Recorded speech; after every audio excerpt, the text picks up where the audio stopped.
Well, hello, leaders. Hope everyone's doing great out there. It's so good to have you back again for another video of Leading the Averitt Way. I'm your host, Alice Crabtree. Today, I'm so excited to have two very special guests with me today for Leading the Averitt Way. We have leaders here with us, Service Center Director Greg Clark and Kevin Darden. We're excited to have them here as part of our video series. These two gentlemen have been with Averitt for a very long time. We're going to talk a little bit about their career, what brought them to Averitt, and what kind of coaching style that they have leaned on to be able to coach their teams. And both of these gentlemen are retiring. Yeah, we're sad to see them go because they're both great leaders. But you know what? They have trained up the next generation, and that's what it's all about, preparing the next generation to lead the Averitt way. So, Kevin, Greg, welcome. Thank you. Thank you. Good nice to be here. I'm glad you guys are with me. I was so excited when they said they're coming in. We're going to give them a tour, and we're going to talk to them about their leadership and about some advice that you two gentlemen will have for current leaders and even for leaders who, those who are not yet leaders, who are wanting to move into that leadership role. And, you know, Kevin, tell us, we'll start out with you. How long have you been with Averitt? I was with Averitt 37 years and 3 months. And you retired recently, didn't you? January the 8th. Okay, not too long ago. No. Already living the retirement life, I presume. Yeah, I got in a little practice during the holidays, and now it's full blown. Well, we're glad that you're here. We're glad for your, and thankful for your years of service to Averitt. And what about it, Greg? How long have you been with us? 36 years, 9 months. Oh, my goodness. If I made April, it would have been 37 years. So. 37 years, and you just recently retired as well. January 31st. Okay. Well, we're so glad that both of you have been with Averitt all these years, 37, 36 years. You've learned a lot during that time. Surely you have. I know you have. Leadership styles, 36, 37 years ago was a little bit different. I think we were talking about that yesterday. Right. A little bit different. Yeah. We've learned a lot as Averitt has grown. Of course, you know, we're going into our 54th year in October, and you guys have helped to blaze the trail for leaders in your region. So one of the things I want to talk to you about is being here as many years as you have.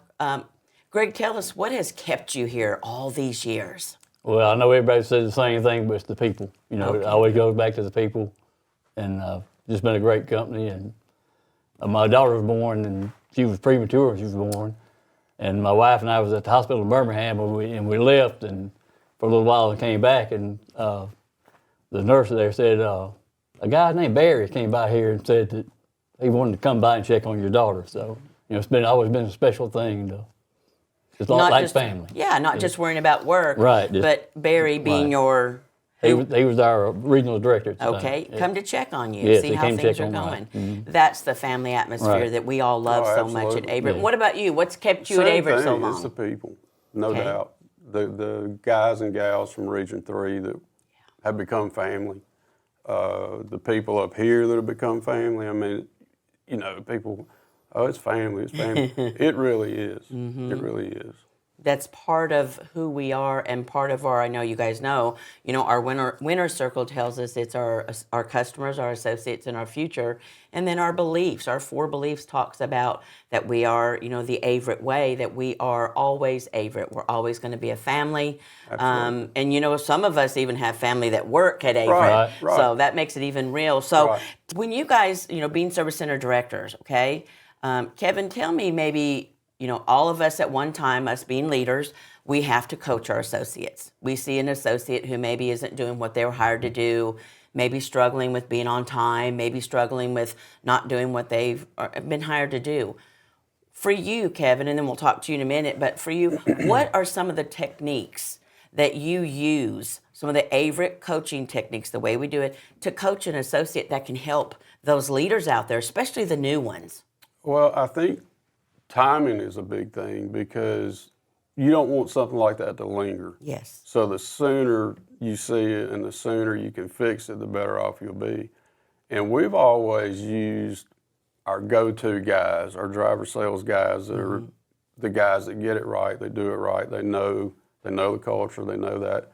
And we use them to work with those guys to help us. Excellent. I mean, we'll tell them what the issue is and tell them maybe what they need to do, and then we'll let the guy kind of oversee them for a little bit and coach them through it. So we're looking at really leaders without a title. Absolutely. You're training them up, you're coaching them up to help the associates. Right. I love that you said timing, because that is true. You know, not every leader, and even let's talk about maybe the new leaders, they struggle with, well, I don't want to rock the boat, or, well, I don't like confrontation. Right. And that's something that is not good as an Averitt leader. I think you guys agree with I that. agree. Right. Timing, I love that you said that is very important. Deal with it on the front.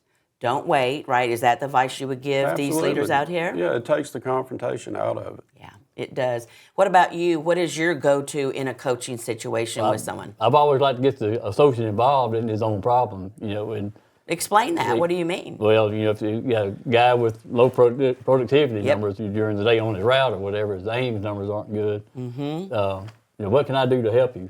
I mean, we're averaging 10 stops a day, but you're doing 8. You know, what is it that we can do to help you, and let him try to help us walk through the situation. I love that approach, because when you put it on them, you're doing it in a kind way, really. Right. And you're saying, what do you need to do? Sometimes when I get asked, you know, Alice, what should we do? My pop back is usually, well, what do you think we should do? Right.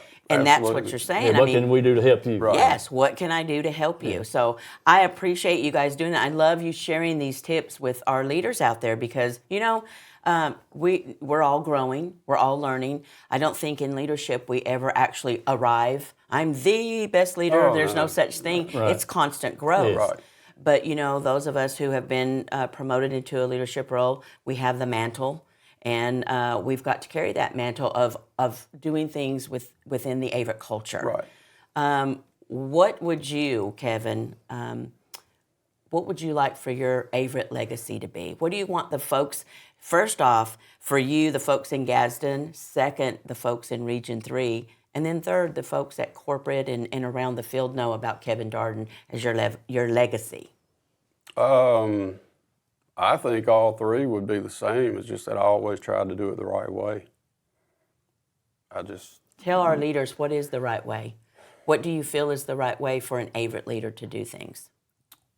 To involve your people, Okay. to listen to them, because the driver may be having a problem on his route and the computer tells you to run it this way, but he can't run it that way because it needs to be run because of certain closing times or whatever.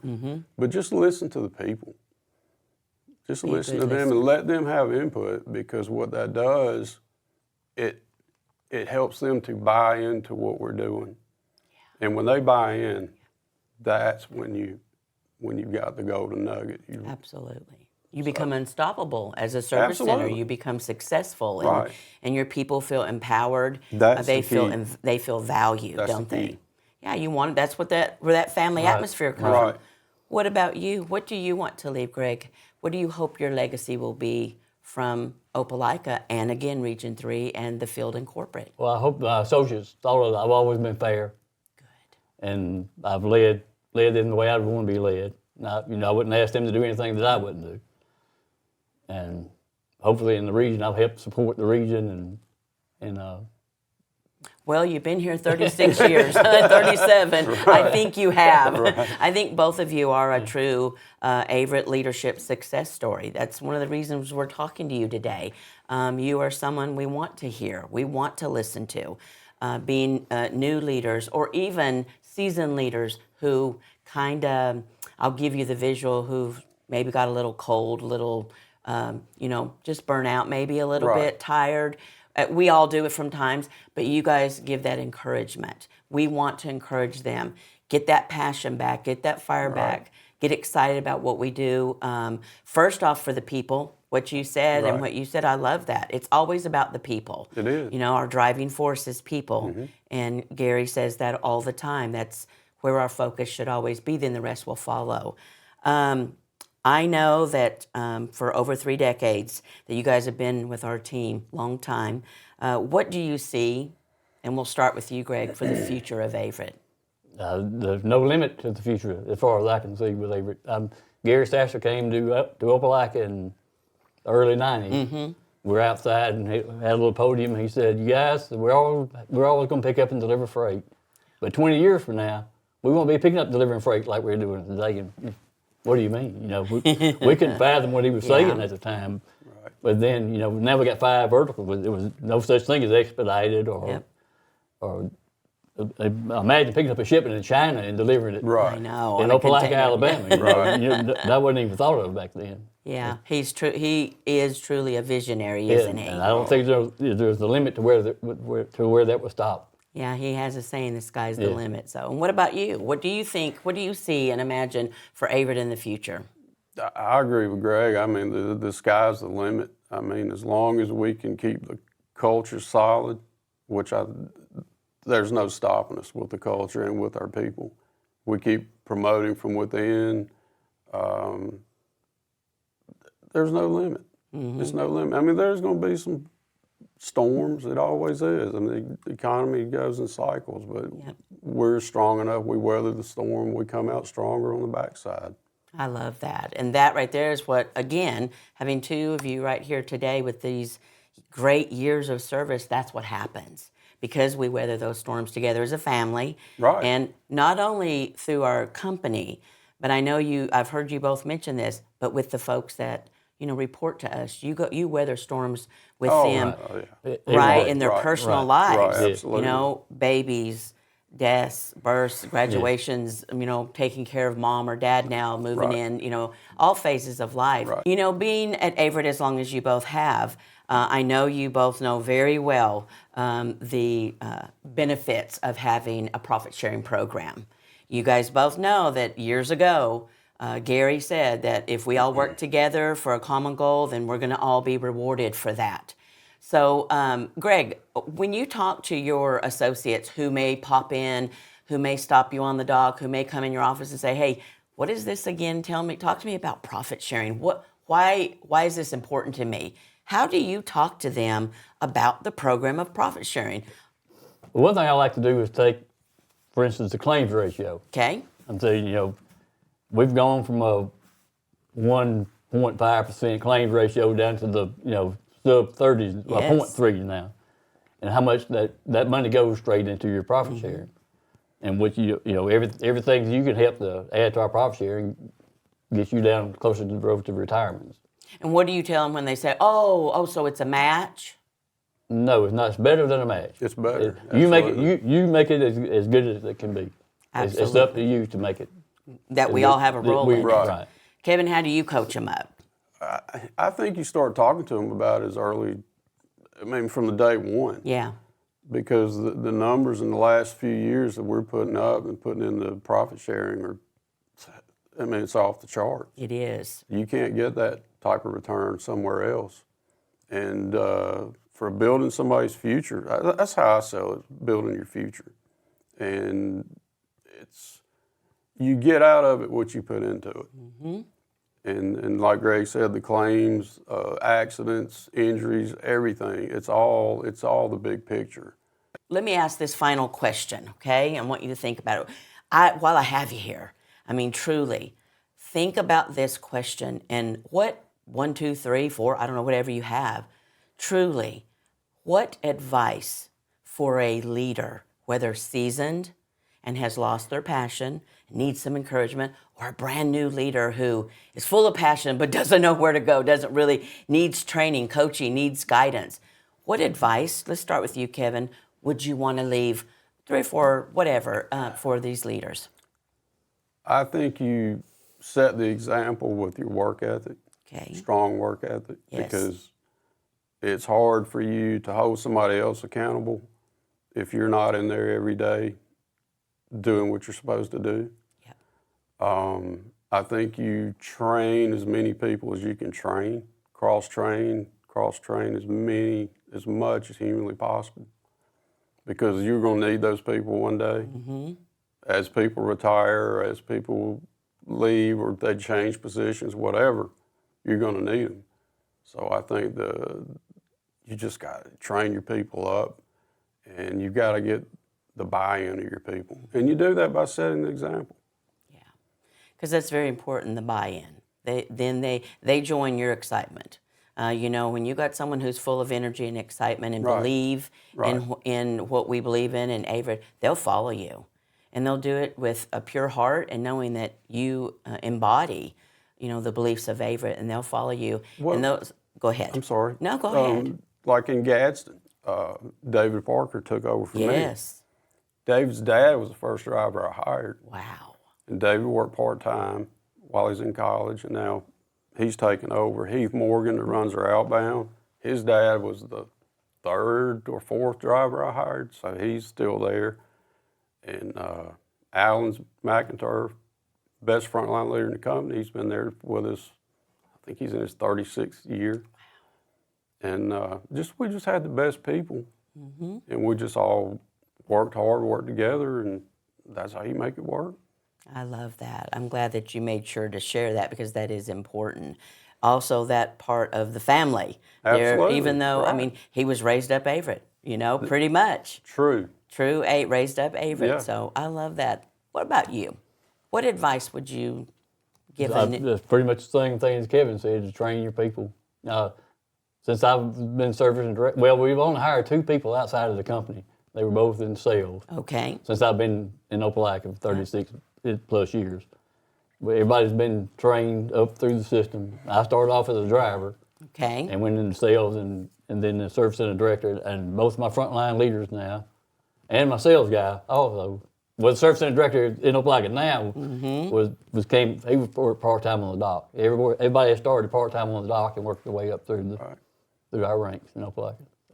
And that is who we are. We promote Absolutely. from within, Right. and we love those stories. So, gentlemen, you guys are amazing success stories. You have helped, both of you, to build the foundation for Region 3 and for Averitt. And the legacy that you will leave, the lives that you've touched, I like to say you've left your fingerprints all over them. They'll never forget you. They won't. And they appreciate you. And I'm sure every day what they do now, they'll honor you with respect and continuing to make sure that, Gadsden and Opelika is successful and continuing to be a service center that's talked about in the company. Is there anything else, while I have you here and you don't run off into the sunset for retirement, that you want to share or you want to say to the leaders out there? Just been a great experience with the company. Enjoyed every minute of it, and one of the hardest decisions I've ever had to make was Me too. walking away. Thank you so. Thank you. Thank you both. I appreciate it. Had a great time with you today. Thank you. Leaders, I'm hoping that this time with Kevin and Greg has been so special for you because it's been for me. There's so much that we can learn from these leaders to help us to continue to move on in the future, even though they have already made their decision to enjoy this new season in their life of retirement, but to be the foundation of this company and help us be where we are today. Leaders, stay safe out there, coach them up, and I'll see you next time on Leading the Averitt Way.